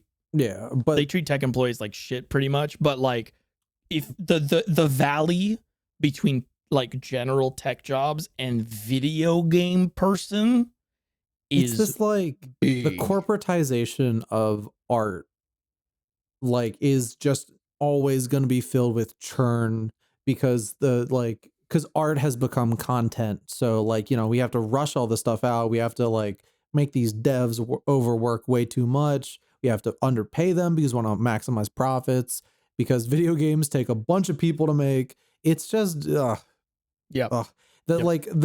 game industry grew too fast and no one thought anything about like how to adapt and like, you know, plan for the future. It's the same problem we see in literally every business. As someone who's like very familiar with like the food industry, like the restaurant industry, you see this problem as well there, where the people that are the money people, they don't care about the longevity of the industries they are putting money into. They care about how much money they're going to make based on how much money they put in. They want to make that money and then they want to get out and they want to go somewhere else and they want to do something else with their money. Yep. They don't care about like that long term, like, oh, I'm gonna make less money every year, certainly, but I'm going to make a consistent return, and I'm just going to sit pretty on this. Yeah, they don't care about the health of the industry. They don't care how it damages like whatever they want. It doesn't matter how it damages like the industry itself. Money now. Yeah, I want big returns immediately. They are perfectly comfortable with collapsing entire businesses and potentially industries as long as they get their bag. And it's despicable. It really is, because it's like they don't care, or they don't. I don't even think half of them even realize it's like you are damaging the livelihoods of like literally everyone who's making you money in that moment, and they just don't care. Like I have like I have pretty good. Let's say I've heard some pretty good firsthand accounts of that kind of thing from the money people, and they're just like that. They don't care, and they don't understand how that's a problem, because in their eyes, if people don't want their livelihoods destroyed, they should have been smarter, and they should have been like me, and they should have been a money person like me, and they should have worked harder like I did. And that's their mentality. They think that the reason they have the money and other people don't is because they are better and worked harder than everybody else. I'd go as far as to say is like oftentimes they don't even think of the people who's losing their jobs as like people. It's just like a number on a spreadsheet. Yeah. I mean, that's 100% it. They're not looking at like, oh, how is this going to affect like the local economy and like this and that or whatever. They literally look at like at P&L reports, and they're like, oh, I'm down from business people, CEOs. We'll say executives. Executives, when they care about the profits because they want to make investors happy, right? And that's all investors care about as well. Executives, so let's say from 2019 to 2020, you see a 50% increase in profits, like a record increase in profits. Like, holy shit, we made so much more money. And then the next year, you're down 5% of that, right? To the money people, it's, oh my God, I'm 5% down from last year. I'm losing money. No, you moron. You're still up 45% from 2019. Like that's the way they think. They don't care that like you go up 50% in profits from one year to the next, and then you lose that 5%. And it's like, oh, instead of like being up 50% in profits like I was, I'm only 45%.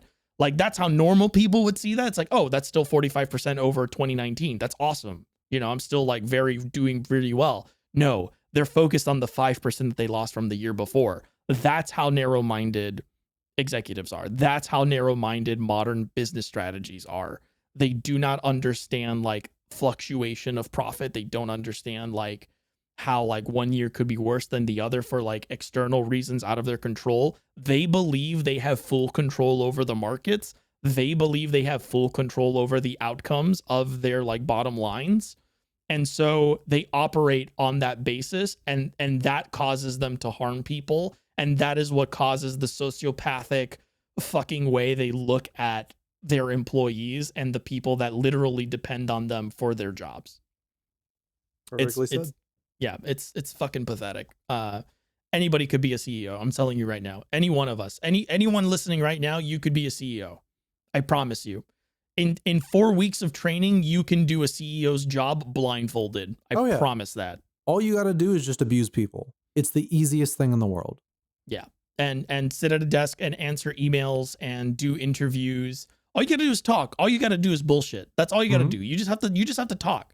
And that's why honest people don't tend to be CEOs, because they don't like bullshitting. And that's why honest people are poor. Yeah. Honest people are poor because they don't like taking advantage of others. But anyway, so yeah, fuck Microsoft, fuck AI. We live in a society. We live in a society. It's not getting any better anytime soon. It's not getting better anytime soon, but you can be defiant. Yep. And continue to stand up against injustices when you see them and when you can and when you're able to. Instead of, sorry, I was gonna get catty. Never mind. What have you been playing besides System Shock and stuff like that? What else has happened this week? Dude, I feel like there's something important that we're forgetting. Dude, I have not been playing games. I'm fucking I'm kind of, by the time this episode comes out, Donkey Kong will be out in a couple days. I guess I'll play Donkey Kong. I'm really excited for Donkey Kong. Can I be honest? No, you can't be honest. I am okay. I am not excited for Donkey Kong. I don't care for Donkey Kong. Good. I definitely didn't stare at my pre-order of Donkey Kong in bed at 2 a.m. for 15 minutes thinking about how much fun I was going to have playing it. You going physical or digital? I'm going physical. I'm doing my old classic technique of just getting the Japanese eShop like code.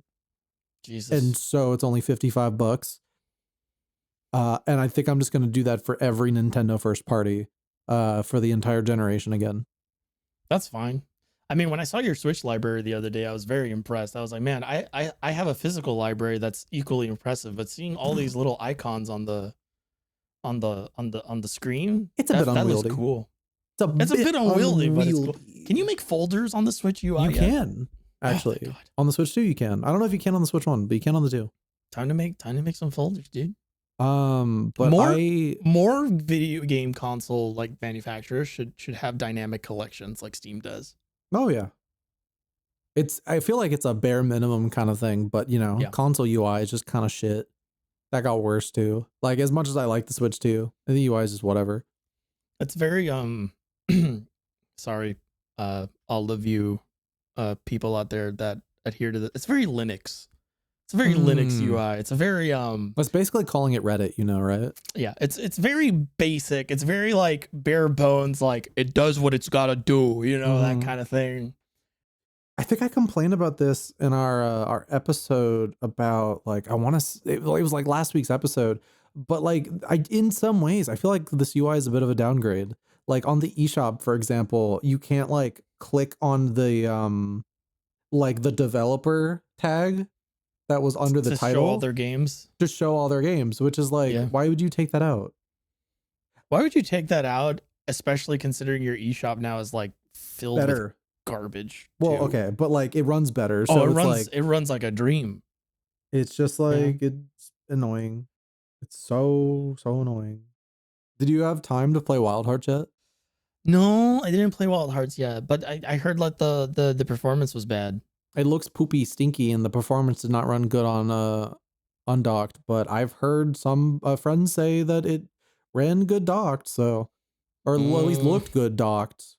It was a glow up, so I mean, I'm still gonna play it. Like I'm skeptical. It's the fact of the matter is that apparently on PC the performance is terrible as well. No. So like it's just a bad game. Oh, unfortunate. And this is the only way you could play 4 players. You assholes, you made the game bad. But I think I'm gonna play that. Fuck, there's some games coming out that I actually was kind of interested in. I think Shadow Labyrinth is dropping soon. Oh, someone brought that up to me today, like earlier today. What is Shadow Labyrinth? Like everyone's talking about it. So someone's gonna be like, "But last episode, it's a fucking Pac-Man Metroidvania."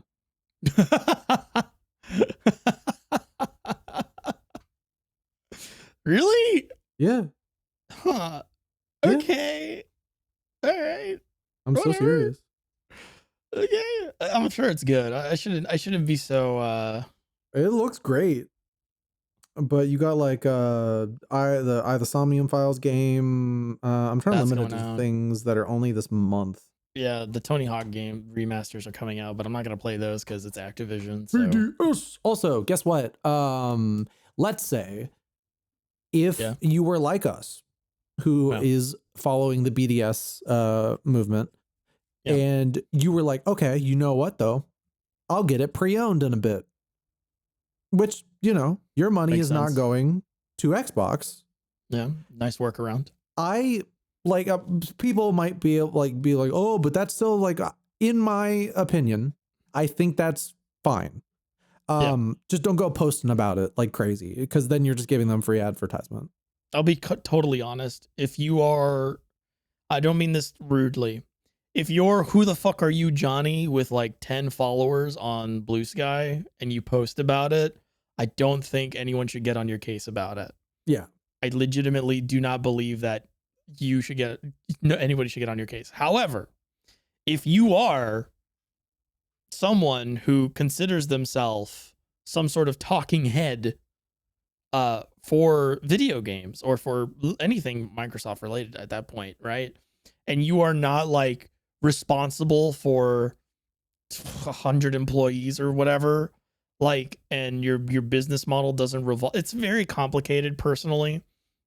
But like, for instance, me, I'm not going to talk to you if I end up buying something pre-owned or if I end up like caving or something.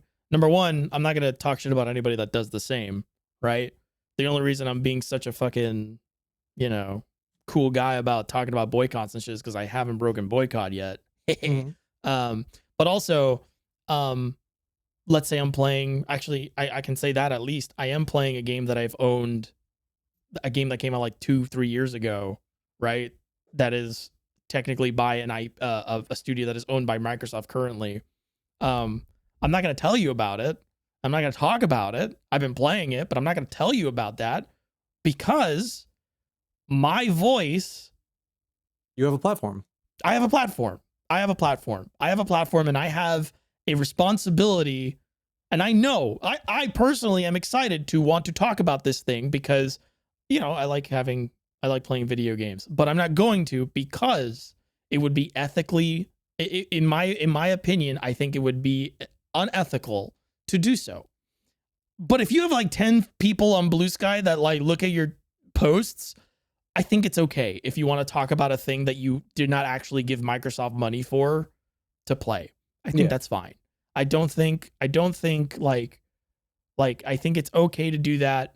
I think you should be very wary. Like if you have like a very active community around you, you know, then definitely like basically, for lack of a better way of saying it, keep your fucking mouth shut. Yeah, but Don't also fucking like talk about any of that shit. But also maybe just like have some principles as well. That's what I'm saying. Yeah, also have some principles. Yeah, don't talk about it. You know, if you can handle it. But let's say, so you know, circle back. Very good points though. I do appreciate that input. Didn't want to cut you off. Yeah. But let's say you were like, okay, but I really like Tony Hawk. I'm gonna wait, and I want to get it pre-owned and play it on my Switch 2. Yeah. Guess what? Switch 2 releases a code in a box.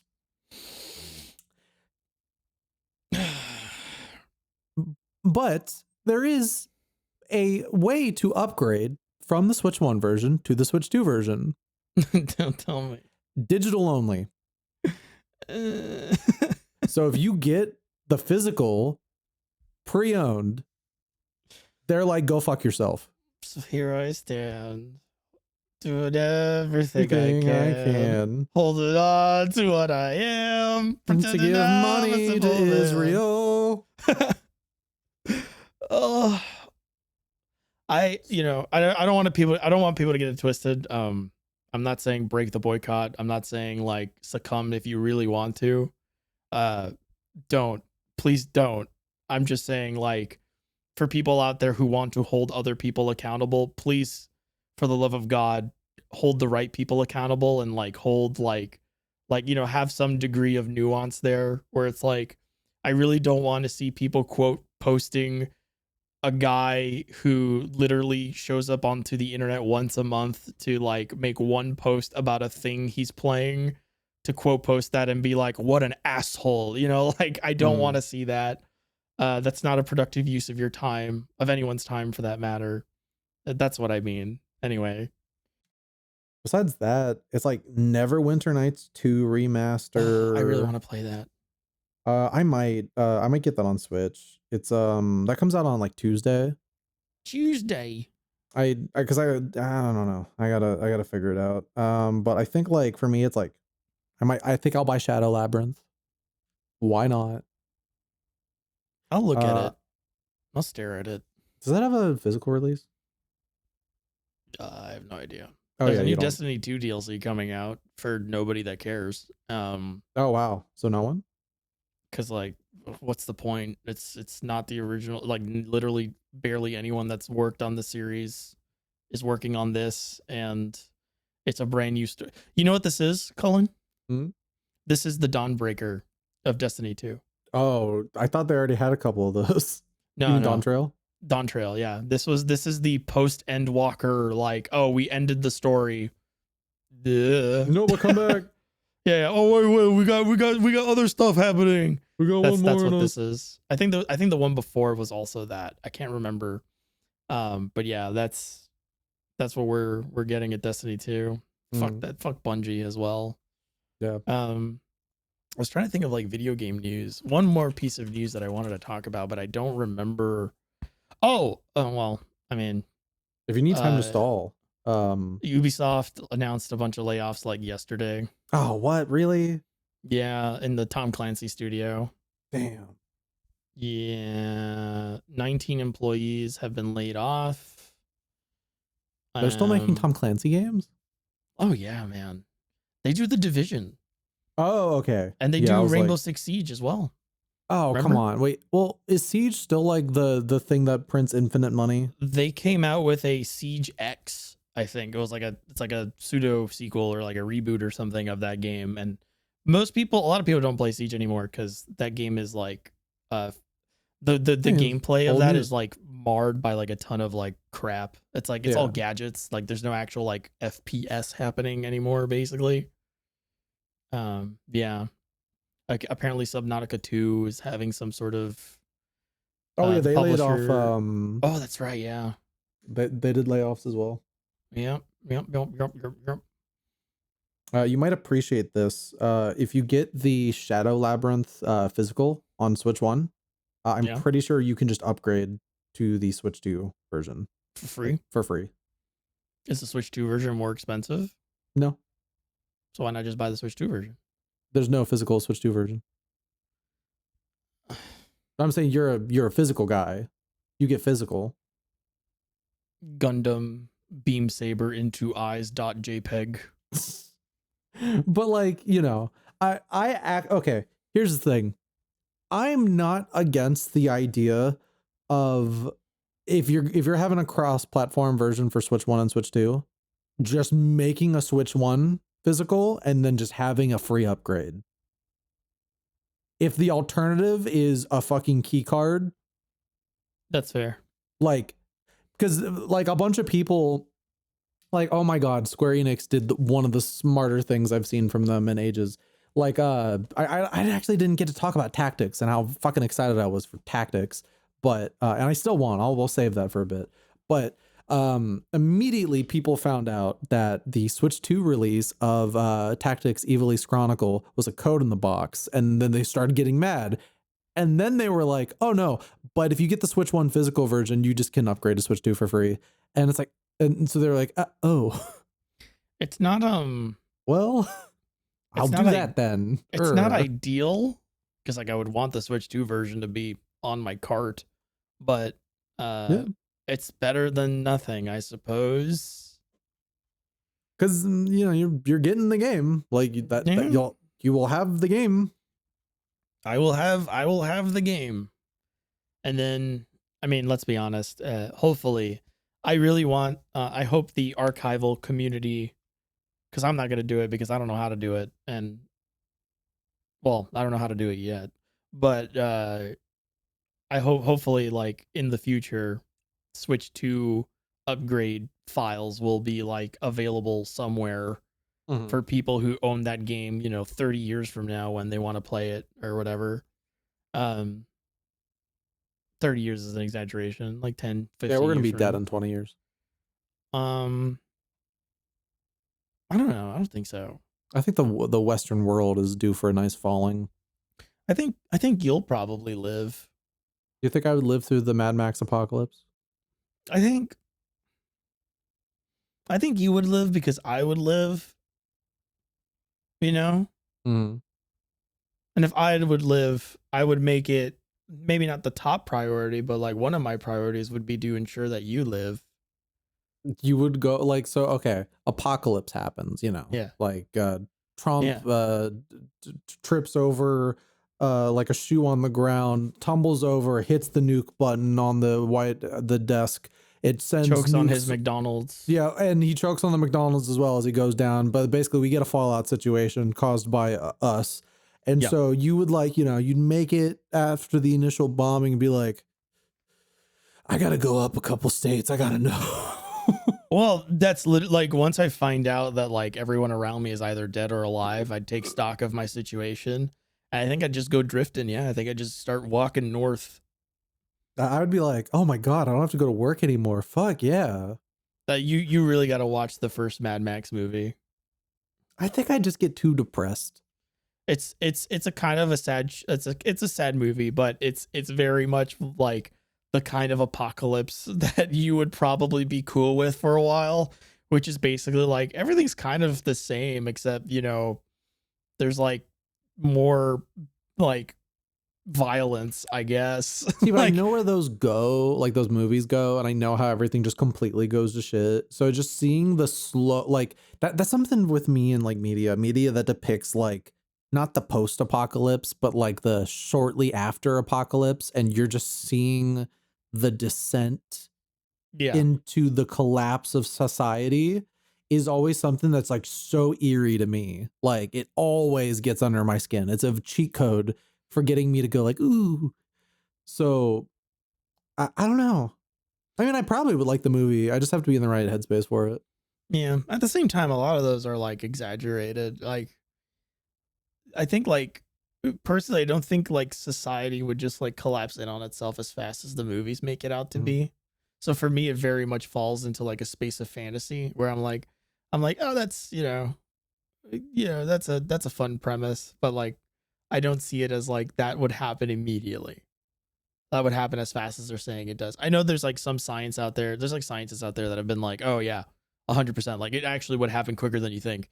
Oh yeah. But like, that's also I think so. Scientists basing their research around like that, like what goes into like, what is the research that went into that? The idea of like people like,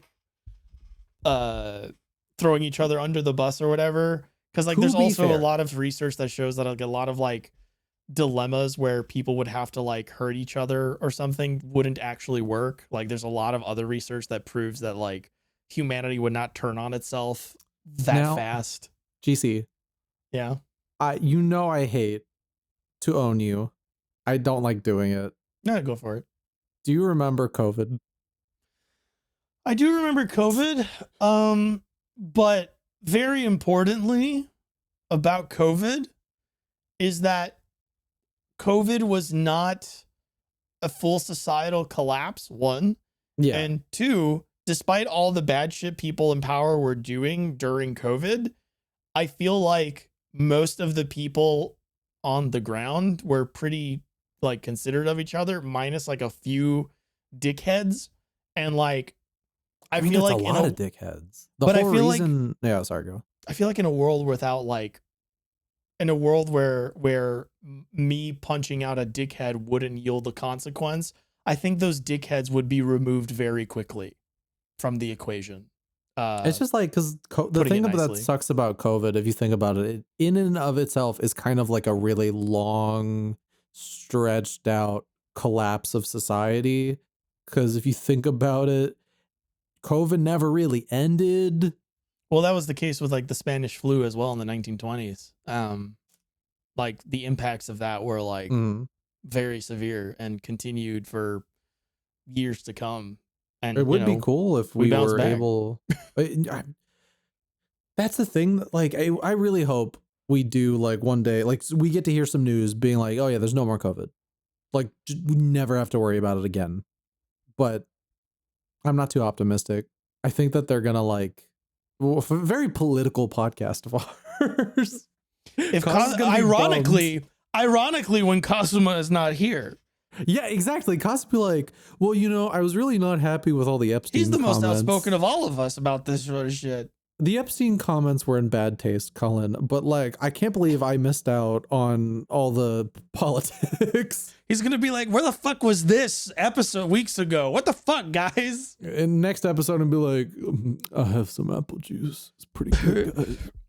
Tasty, tasty little Vienna sausages for me. Yummy, yummy. I'm playing Donkey Kong in my blankie. We play Donkey Kong. Rangers, I'm playing Donkey Kong. But we love you, fuck, Kaz. what was I? Oh yeah, I was gonna say, like, do you think it was a mistake for society to become so connected?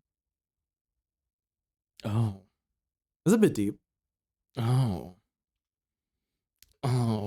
Because I'm thinking of the A Hideo like, you know, production. that, but also I did just finish Gundam X, and I'm thinking about that show right now, and I know Gundam X is fiction, whatever, but like, of how before a unified government tried to come back and connect everything, things were going pretty great, of just towns existing by themselves. That's a good ass show. And as soon as we're done with this, we're gonna go watch Gundam Wing. Hell yeah! Not as good of a show. Less good show. Less good show. I'm not ready to call it a bad show. I'm just very like. I mean the characters in this are. Wonderful conversations. I just don't know what any of it's for. It's really great, the like group watching multiple Gundams at once, because we're currently with like basically I would say two separate groups, group watching Gundam Wing and Victory Gundam. And it's always fun because when you're watching Gundam Wing, everyone's just talking constantly. They're having conversations either like about the show or like just about other things. It's like a casual watch experience. Like, Yeah. it's like you're putting something on at a party. Like, we're still watching it Saturday but, you know, afternoon. Yeah, we're not like Gundam Wing does not have the writing chops to pull your undivided attention for No. the full length of an episode. It just doesn't. It's very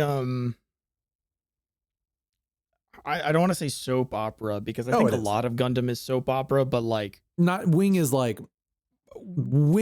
soap opera Gundam. Wing is the you know when you're watching a movie and there's an establishing shot of like a guy watching a television in like a dingy restaurant and there's just something on the television. That's Wing. That's like the background noise of like the establishment. Wing would have that establishing shot, and then like seconds later, the diner would blow up.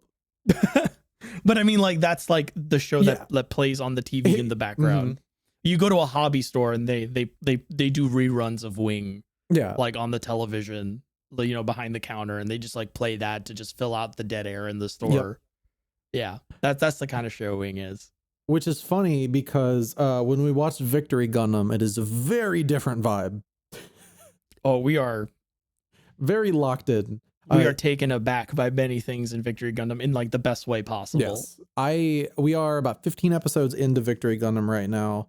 And after our last session, after we got off call, I sat in bed for like 2 hours and I was just like, I don't think we're going to make it. I think the humanity project has failed. I'm gonna be real. Cooked. Victory Gundam. I always know in a Gundam series that the main character will not die. Like I always know that until maybe the end.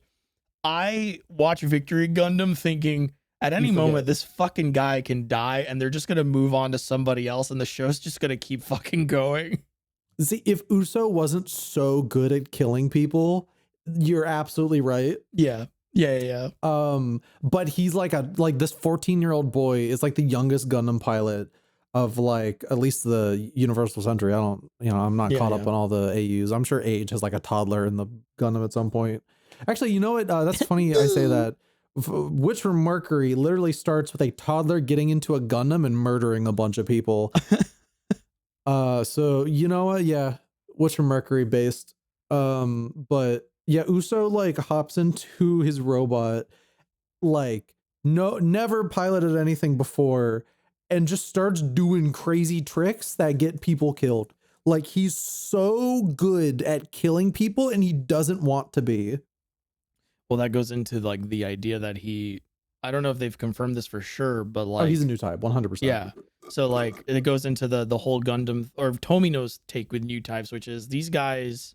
This is like basically like the next step of humanity's evolution, but it's not really like a superiority thing. It's more of just like a like the young. It's basically an allegory for like the younger generation having a better understanding of things because they grew up under different circumstances, so they have they think differently than the older generation does, right?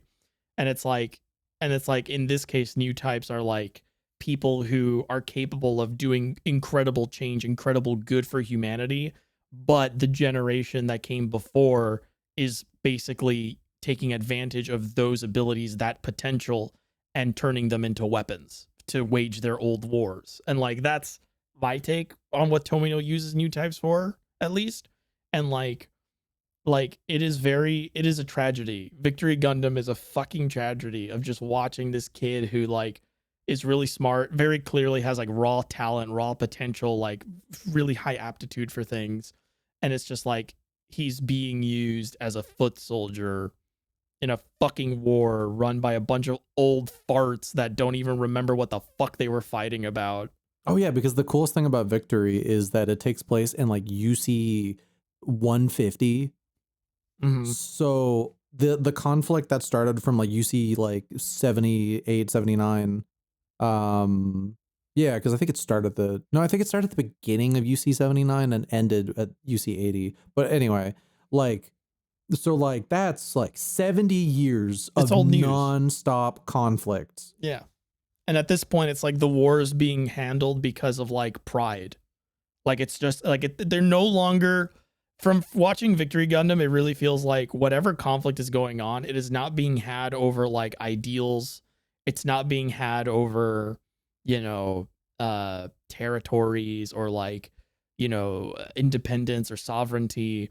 It is just being had because a bunch of old people, because the people that started the war, the people that have been propagating the war, like the propaganda has like funneled so much of it that it's just like we're doing it because like we have to like defend our this is what it means to be who we are or whatever. And it's like, what are you fighting for? I don't remember. Like, I don't care about that. It's about the status. The empire they're going against, the Zanskar Empire, are literally a bunch of traditionalists.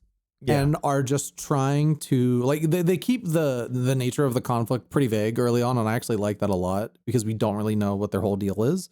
Yeah. But they're invading Earth right now, and it's really interesting because the Earth Federation just doesn't care. Mm-hmm. Like you have your normal like neoliberal like politics of just like, oh, it's not our problem. Yeah, we don't care. It's like, oh, that's happening over there. Like I'm over here. I got my money. Yeah, and I have everything I need, and like I really don't care about losing territory or losing or these people. Yeah, like I don't really care about this stuff because it's so far away from me that it doesn't matter. We were talking about the Tomino did an interview very recently for V Gundam's 2 years ago, I think. It was 2 years ago? Okay. Mm-hmm. So for V Gundam's 30th anniversary, he did an interview and he talked about how he viewed the war in Victory Gundam as a king's war, where it's like, this is for posterity. Like, this is for posturing. This is for like the people in power to like basically be like, oh yeah, like this is my selfish like desire of like, oh, I want this. I want that. Like there's no, like, very different from like the original conflict in 79 where like there's like massive assassinations and like people's like an entire like nation of people's like sovereignty is being challenged or they want independence. And like Char Aznabul's whole thing of like, he wants something for the people of Zeon, whatever the fuck it is. I can't remember. I don't watch Gundam that much. In 79, Char's honestly just really out for himself. Like, yeah. He's just getting revenge because the zombies like took over and fuck them. It's more Yeah. complicated than that, but go watch Gundam. But by the end of Char's counterattack, like he stands for something. Oh well, yeah, because like throughout Zeta is him trying to figure out what he like Believes is so fascinating because it's this guy who got what he wanted, he got his revenge, and now he doesn't know what to do with himself. He's like, I got revenge and now I'm in a seat of power. Wait, what the fuck do I do now? He's not even really in a seat of power. Like he joins the like rebels. Oh, okay. Like yeah, Zeta is literally like he learns about like because it's the shit where like a bunch of like Xeon officials just go work for the Federation and the Titans, right? The Titans did a fascism. So it's a rebel of that, and it's honestly the best stories that Gundam can tell, especially from the UC timeline, is when you're in the camera is like, you know, with the rebels. It's like the underdogs of this conflict who are just like, you know, being like, no, fuck you, fascist. Which is why I think victory also kind of works, even though like a lot of the people on Uso's side are old people traumatized out of their mind who are using him. It's still like we're not in the position of the Earth Federation, at least not yet, or at least at the moment. We're literally like a bunch of like people. It's like the remnants. Earth, the remnants of like because like this empire is like going in and blowing like towns up on Earth, and it's just people who are like scarred and just coming together to just fight back as best as they can. Yeah, it's literally like fighting a losing war, pretty much. Like you're going to lose. Like that's literally what it feels like. It feels like it's like the odds are insurmountable, and you have like one wild card, and it's like I feel like every victory in Victory Gundam is marked by incredible tragedy and incredible loss, and it's like so, that's the reality of war, and also like, you know, adds to the tragedy of like the characters involved. The tragedy is so creative too. It's so fucked up. The one we left off on last time was so like that's so like why would it's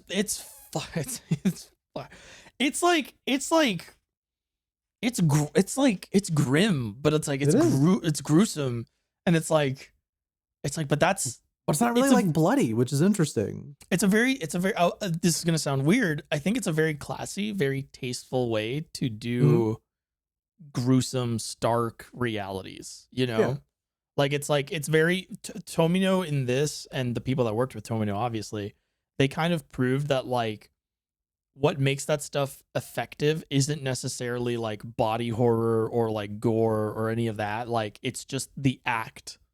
It's the emotional, like, or lack thereof of the person that commits the atrocity, right? Like it's like, because like there's no, like you said, there's no blood, there's no like horrible like imagery being used in that moment, in those moments, plural.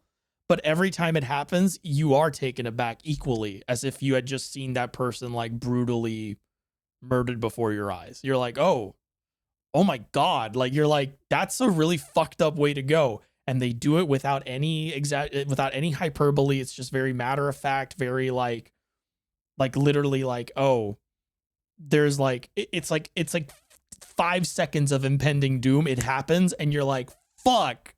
And you're like, and it's always framed as though someone's going to stop them. Yep. And nobody does. Yeah. And it's really great because it plays with your expectations. You're like, oh, and this is the part where another mobile suit pops out and like blocks it, and we're like, yay. And it's just like, oh no, that beam saber's coming. Yeah, it's going right in the cockpit. Yep, that person's dead. They're gone. And then it's like, what do you do now? What are the consequences of that? Well, that mobile suit, due to the circumstances, will not move from that spot because the people that won the battle, so to speak, they have to kind of. That has to kind of remain there now because there's no time to like literal pillar. Yeah, there's no time to fix the thing that person gave their life for. Like that's it. Like that. Like we're not able to undo. We gotta move on. Exactly. We have to move on. Like we have to keep going. That's gonna be there until who knows when. You know, like that's it. Man, what a great show. What a great series. Tomino is like God. GC was sending me interview like quotes today of the Victory Gundam interview, and he was just like, "This guy's so cool," and I sit back in my chair and I nod. I'm like, "Yeah, he He sure is. is. He sure is." He's like, it's really funny because he's like that. He's almost like David Lynchian, where it's like he'll say ridiculous shit, but every now and again, or like pretty often as well, like equally as much as like the very like he has to be joking. In my head, like he can't be like 100% serious when he says things like, "Oh, if Putin watched Victory Gundam, he wouldn't have started the war." That goes crazy. That goes crazy, but but like I can't believe he's saying that like without a big stupid smile on his face. Sometimes Like, you just gotta say shit. yeah, like he says shit, but then he'll also like say really, like he'll back that up, like his ridiculous thing. He'll back that up by being like, yeah, like, this is this, and He's this right is how I though, wrote but the like, show, and yeah, like, like he has a perfect. Every time I read an interview with him, or every time a friend shows me like interview stuff with him, it's always like it's the perfect blend of like he loves to stroke his own ego, but at the same time does have an incredible sense of like humility, especially now, like in his older age. And he has like incredible insight, and he obviously has like very articulate, well thought out opinions about what he's talking about, which is very refreshing personally, because I read a lot of interviews with a lot of creatives, and when you listen to them talk in interviews like over and over again, they're dumb. they don't know what they really don't know what the hell, like It's this idea like, though, wow. like a lot of these people were inspired by the people who went through actual tragedy. So their art has no bite to it because and no meaning behind it, because they're just like mimicking the art from people who suffered. And to that same extent, and tangentially, like they looked at those things that those people made, and instead of like taking those lessons, they completely like go the other way. They either go the other way, or they apply the lessons learned to say things that are completely antithetical to what the original person was saying. And you see this all the time, especially with like sci-fi stories. I mean, we talked about Unicorn Gundam when we watched it, and it's like that's a perfect example of that situation of like, dude, did we fucking watch the same? Like, what the fuck did you get out of Gundam? Like, to make this show. I get this feeling with Star Trek a lot. Star Trek Enterprise, people that watch Star Trek will know, it's like Star Trek Enterprise is like this bizarre fucking series that's like oddly like America patriotic, even though that's not supposed to be a thing in the Star Trek universe. Like it's really bizarre how like you can be inspired by something and then take inspiration from it and then apply it in all the wrong ways, or not understand it and then be given the license of that thing and make something that is so obviously out of touch. And I think that's what the problem is that like there's like a generational gap, I feel, with like people from Tomino's era and then our generation, and then the generations in between of people who literally did not, like, they benefited from all the strife that Tomino's generation suffered through and then learned nothing from it and took all of that for granted. And I think the difference, and this is going to sound really fucked up and probably a little I guess narcissistic, where it's like I think millennials and Tomino's generation of people, I don't know what to call them. Well, I guess he is a baby boomer, but he's not like an American baby boomer. It's very different. The boomer thing is mostly an American thing. Yeah, like I think we were like, oh, it's great. We're after World War II, and Japan, they were. There we go. The greatest generation. Yeah. The generation before that, before the baby boomers. Like, I think those people and millennials have a lot more in common. Do you think it's because of 9/11? I do think it's because of 9/11. And what I do think podcast, by the way. I know, what an episode. Kazuma, you're really missing out. I think it really is like a matter of like, we have been through a lot of like disasters and crises and wars. And And like I think we have more of that in common with the generation that literally fought through both world wars. Than we have in common. We have that in common with them, and we have more in common with them than we do with like Generation X. I mean, Baby Generation X boomers. was Gen X Vietnam? I think Gen X might have been Vietnam. They sure No, don't act yes. like it. Gen X was after Vietnam. I think the Oh, baby okay. boomers were Vietnam. Got it. Okay. Which is very funny, all things considered. But also the baby boomers bought the propaganda hook, line, and sinker. The baby boomers ate all that shit up, for the most part. Lo and behold, we're still dealing with them today, and they still drink the Kool-Aid every day. I mean, Gen X definitely bought the war on terror Yes. propaganda. Yes. 100%. Yes. And I think like, yeah, because every generation likes to be defiant of the previous one, usually. Like our generation, we're more inclined to just kind of not like, and also we got like the age of the internet allowed us to learn so much information. Yeah. Like, yeah, absolutely. Millennials are the internet generation. Like, absolutely. It has completely shaped like how we view everything. Like I was talking to my Gen X stepdad a bit ago, and I was just saying how weird of an like experience it is to grow up in this exact time. He was like, well, imagine how it felt because we were growing up and we got to see the birth of the computers and all that. I'm like, it's like when the internet came out for you guys, you were all like adults. You did not grow up with the age of the internet and like because yeah, of course, like the 80s to like the aughts, a lot of stuff changed and happened. Yeah. But they saw the birth of the personal computer. We grew up alongside the internet. Yes, 100%. It completely changed how we developed. We think differently. Yes, very differently. Like our base, I like to think at least that like most millennials at a base level do way more like vetting of information just because we've been inundated with information since we were very young because of the internet, and like because of that we understand that a lot of what we get is incorrect or false, or there needs to be a little bit more attention to what we absorb. It's really weird now being as old as I am and like watching my parents like use the internet and just take everything at face value, where I, someone who grew up with the internet, am so you like, need not to trust everything. I scrutinize the shit out of everything because that's how I was also raised that way. I was also raised not to trust the internet because exactly. Because like, my parents like were like, you can't go on YouTube, that'll corrupt your brain, like shit like that. And I was raised to like vet information and then like fast forward, like fast forward. Haha. The world is rolling. Flash forward.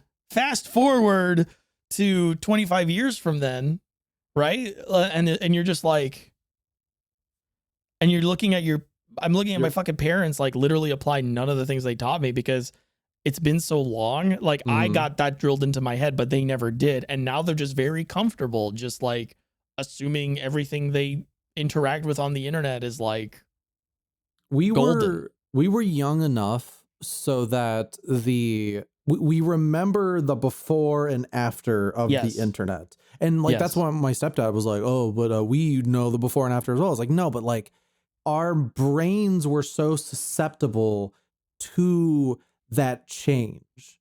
Like it affected us way more.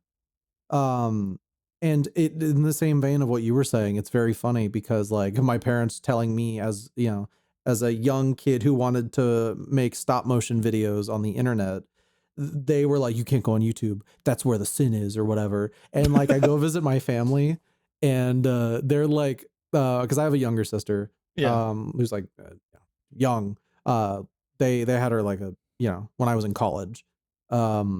So I go over there and they're watching YouTube on the 4K television, and my sister's watching a VTuber, like a Spanish VTuber review and rate AI generated images. And my parents are just like, yeah, that's normal. Yeah, it's fine. It's fine.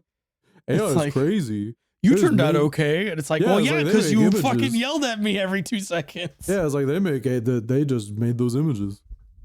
I know, like we're not saying that like past generations are all terrible no matter what, but it is very interesting to observe. I agree. Yeah. Our upbringing was very different. And I do think the reason you see a lot of people our age resonating with a lot of like older media nowadays, like older media. Like, I don't mean like nostalgia bait shit. Like, I mean like people are very, like, a lot of people our age are very interested in seeing like stuff that was made in like the 70s and 60s. Yeah. And it's like, and I think it's because of that. I think it's because it's like the people that made that shit, like they went through a lot of hardship, and like likewise a lot of us have gone through hardship. Now I'm not saying it's the same kind of hardship. I think Tomato, I think the greatest generation, or whatever they're called, like I think they went through some way more fucked up shit than we did. But like at the same time, it's like there is sort of like a resonance there of like understanding like their experiences and the way they felt about them and the way they express that feels very similar to the way I see millennial creatives when they make art, the way they express it, the way they talk about it, what they talk about in those things. So I almost think as well, like, because I am never one to go, our generation, like my generation is the best, everyone after is a dumb idiot kid. No. I'm not that way at all. But like I have noticed like, you know, it's all the AI shit, like it's poisoning their brains. Like, and it's you know, our generation as well, we're not immune to it.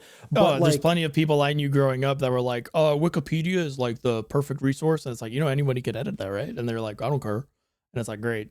Awesome. Nowadays Wikipedia is one of the better resources, but back then, but you follow the citations. Yeah, of course, is the key. Yeah. But well, also like they've gotten a lot better just vetting information. Yeah. But that's what I mean. Years. Like, as a response to people being like, don't go on Wikipedia for everything. They like fucking stepped up. But what I'm kind of getting at is I always wonder if the kind of tide, the changing of the tides of culture, where the education system and the content given out to the youth of today is like a conservative response to the fact that our generation was very much thought for ourselves. And I definitely think it is. Like our generation grew up to see all this information and look through all the propaganda, because we grew up in an age where the internet wasn't like regulated and they weren't like trying to like restrict speech on the internet, stuff like that. And I'm not saying like, oh, woke. No, I'm being like genuinely like controlling the information on the internet. Like the fact that in the UK, like Blue Sky, you're gonna have to like get a photo identification or something coming up soon. Yeah, they want to photo ID everybody for everything now. Yeah, they want you in a system.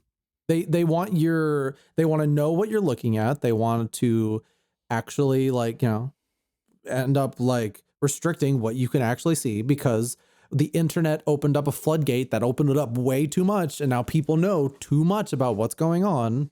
People are way too connected. Yep. According to these people. Yes. Which, you know, I made my comment earlier, but I definitely do think it is a good idea for the spread of like helpful information.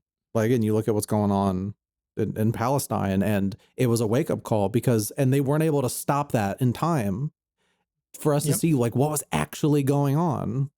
Yep. And like, I just think like our generation had every generation has very specific circumstances, but our generation had very specific circumstances in regards to sort of like breaking the mold of like what was expected for a lot of like trajectories of like stuff. Cause like everybody was like, oh, you know, this is going to be like this. And then the internet happened, and it was like millennials aren't doing what they're supposed to do. Millennials are collapsing this. Millennials are the reason why this economy is bad. Punching bag for like ages, and we still kind of are.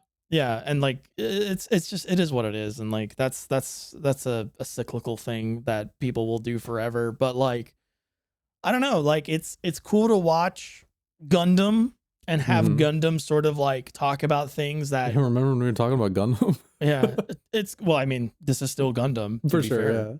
It's cool to watch a series, especially Victory Gundam so far, that really understands like the problems. Gundam understands like the core issues of things. Tomino Gundam at least. Tomino Gundam at least. And that's why it's so frustrating to see like other Gundam things that aren't by Tomino like just completely miss the mark and just talk about weird like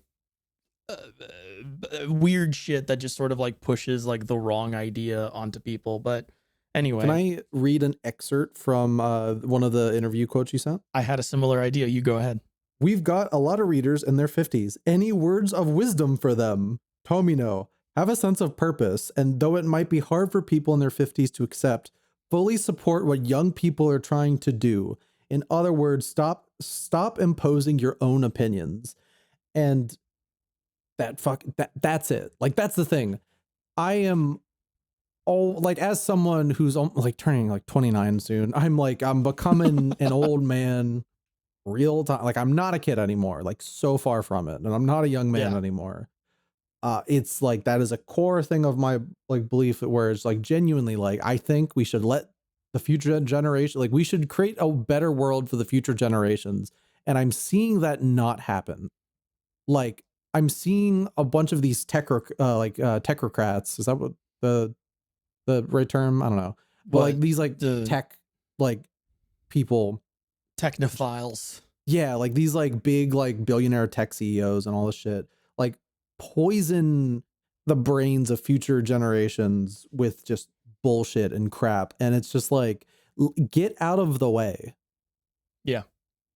Shut the fuck up. Yeah. You're done. But I don't think, please let our generation actually drive the conversation.